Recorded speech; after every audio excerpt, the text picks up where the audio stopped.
1. Unity with nature. So is human nature.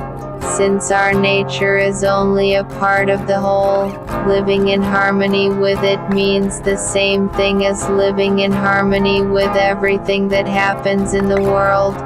You must always think of the world as a single being, with a single essence and a single soul. Think about how everything boils down to his own single feeling, how he creates everything with a single aspiration, how everything contributes to the emergence of everything, what a connection and correspondence there is in everything. 2. Indifference to death, lightness in relation to the transience of life.